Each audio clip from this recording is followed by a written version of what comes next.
And joining us now is our good friend, my good friend. I don't know if she's your good friend, but she could be, maybe. Is Lis Wiehl, Fox News legal analyst, best-selling author. Her latest thriller is A Matter of Trust. Make sure you get your hands on that. And Lis, welcome to the show. Thanks, Steve. Great to be with you. Well, as always, I appreciate your time. Okay, you're over there every day at Fox News. The revelations are coming out, dare I say, fast and furious.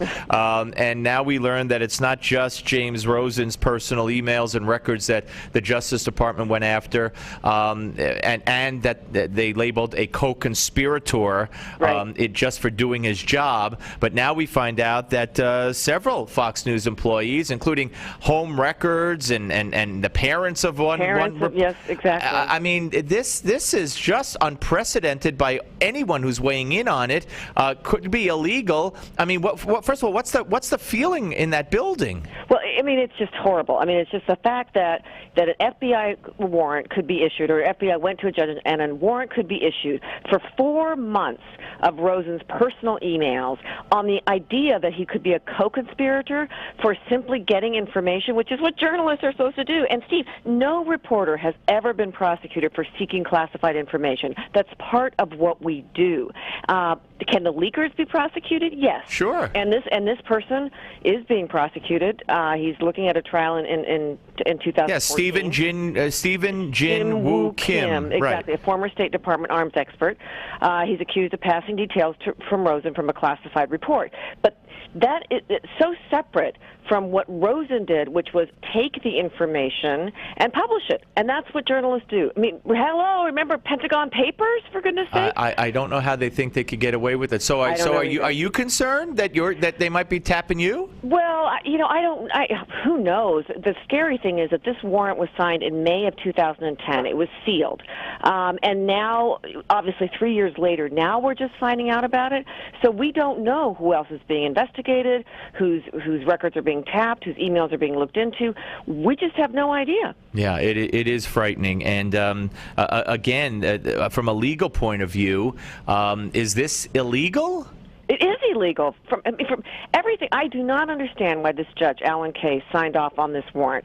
Now, to be fair to the judge, they put in this issue of, conspiracy, aider and abetter, but a reporter is not an aider and abetter to someone who is leaking classified information. Right, how could he be? No, it can't. It doesn't make any sense to me. They hid behind this idea of probable cause and for an exception to the warrant, but it's not. I mean, it's such a guise. When you look at this long warrant, it's about 30, 40 pages. Right. It doesn't hold up. And Lisa, we were told by Holder after he finished saying, I don't know, I recuse myself, I don't know, and I don't know when I recuse myself, and no, there's no record of me. I know nothing. See nothing. Unbelievable. But then he said. But Steve, it's not just the Fox thing. I mean, we got to make very. No, that's what I'm going to say. The AP in the AP case, he said that case, the national security, the risk to lives was so great, so tremendous that had to be done. And then we find out a day later, or a day before he said that, he's on NPR,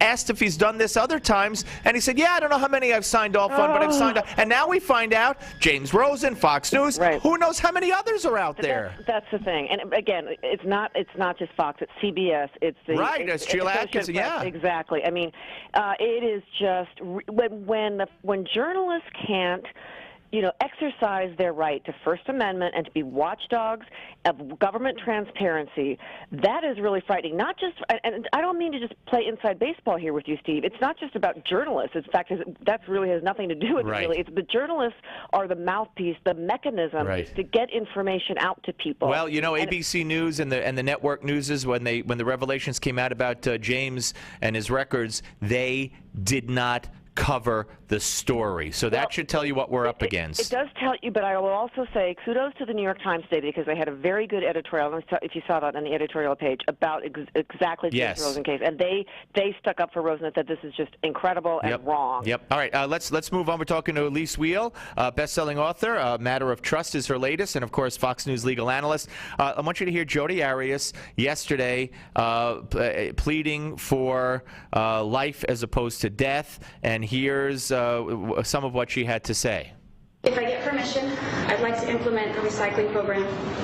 The women's prison figure, houses thousands of women, and each week, huge loads of waste off to a landfill. A substantial portion of that could be kept out of landfill and recycled instead. It may even create new jobs for the people there. This is one small thing that could have a far-reaching and positive impact on the community and on the planet. All right, so she's trying to convince the jury to give her, not to give her death, because she could start a recycling program in prison, a reading program in prison for illiteracy, and then this, she holds up a T-shirt. Here's cut 16. Additionally, I've designed a T-shirt. She goes to get it.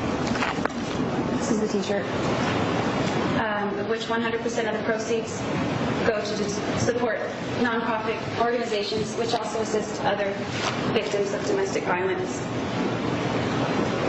Some people may not believe that I am a survivor of domestic violence. They're entitled to their opinion. I'm supporting this cause because it's very, very important to me. All right, she's not crazy. We know she's not crazy. She's dumb like a fox, and she's as dangerous as could be. But does she think that this is going to endear her to the jury? Oh, it was horrible. Other victims of domestic abuse. Jeez. Other victims. She's not a victim. Well, she said she is. She's a cold-blooded, narcissistic killer. Oh, and by the way, did you play the clip where she says, you know, don't kill me. I'm paraphrasing. Don't kill me here because if I'm alive, my hair can grow. Yeah, and I she can donate her hair. I know. Into wigs for cancer victims. I mean, I was watching this yesterday. Are you kidding? And then she goes and gives another interview to that same reporter that she gave the interview to after the verdict. I know. It's absolutely incredible. I am sure that they hate her, they being the jury, hate her more than ever. But here's the thing, Steve. When you really get down to whether it's going to be murder, whether it's going to be death or life, they have to be unanimous. Right. They are looking at someone that they've known, even though they hate her, since January, so a long time. And less than 2% of those on death row now are women. Right. So those things all mitigate towards her favor. Yeah. I don't think she did any good for herself yesterday. I mean, it was just disgusting, frankly. But, you know, I still think it's an uphill battle for them, the prosecutors, to get death. But I just want to give you one other quote. Yeah. It was just incredible. Yeah. She says, "This is the worst mistake of my life. It's the worst thing I've ever done." Really?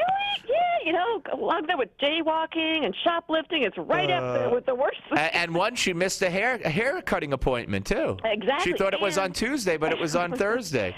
And oh my gosh! She didn't say, "I'm sorry." I'm sorry. No, and the reporter pressed her, and I believe the reason is, and we got to wrap this up. I believe the reason is that in her appeal, if she says, you know, if she breaks down and I'm sorry, I did it, I should never have done it, then they could use that in her appeal, right? Yeah, of course. But what she told the reporters, that just was too insignificant. Right, No, I'm sorry. You say yourself. Unreal. Lis, as always, we appreciate it. And if you find out anybody hacked you come right to us and we'll take care of it. You'll protect me, right? Yes. Okay. All right. Thank you, Lis. Lis Wiehl, ladies and gentlemen, Fox News legal analyst, author of A Matter of Trust.